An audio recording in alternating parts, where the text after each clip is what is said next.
Tämä tulevaisuus voi olla edessämme. Voimmeko vielä vaihtaa sen tähän?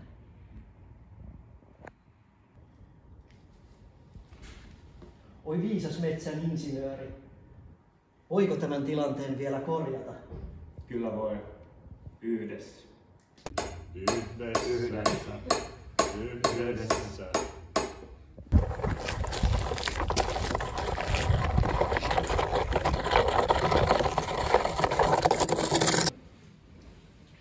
Mikä rooli Pirkanmaan jätehuollolla on kiertotaloudessa ja kestävässä kehityksessä?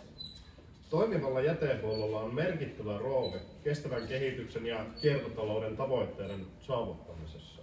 Ilman toimivaa jätehuoltoa materiaalien kiertokulku on hyvin vaikea toteuttaa. Jätehuollon avulla jokainen pirkanmaalainen voi itse aktiivisesti osallistua kiertotalouteen ja maailman pelastamiseen. Pirkanmaan jätehuollon arvoja ovat vastuullisuus, yhdessä onnistuminen, palvelevuus ja taloudellisuus.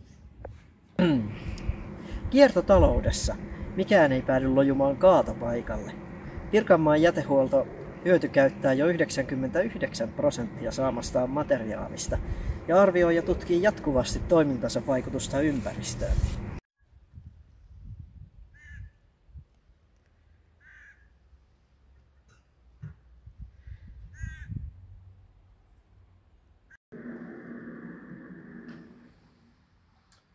Big Biokaasu on ehkä selvin esimerkki kiertotaloudesta.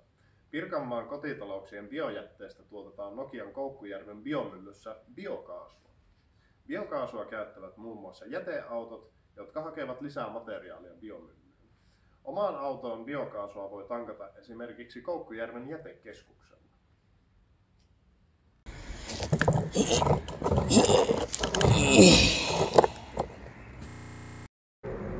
Jätteiden kuljetusten kilpailuttaminen mahdollistaa sen, että Pirkanmaan jätehuollolla on jatkuvasti käytössään paras mahdollinen kalusto. Kilpailuttamalla vähennetään päästöjä ja säästetään pirkanmaalaisten kustannuksia. Ja hinnat ovatkin maan alhaisimpia. Ja vuonna 2023 asukkaat antoivat jätehuollolle arvosanaksi 8,5, mikä on aika hyvin, jos minulta kysytään.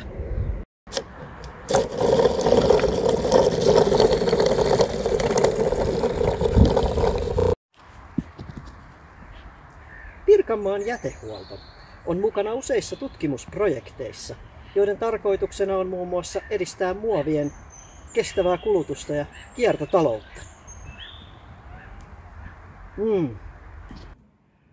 Hei, Jorma!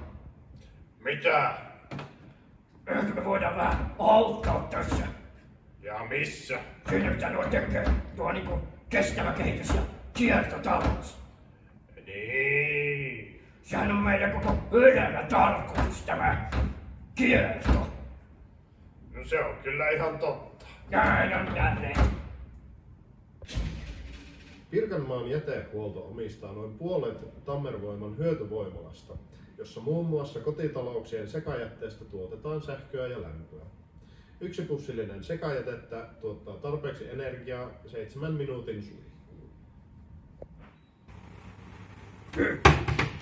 Onko täällä ketään? Onko minä täällä yksinäni täällä käytävällä? Niin tyypillistä on joo. Minulla olisi asiaa kiertotaloudesta.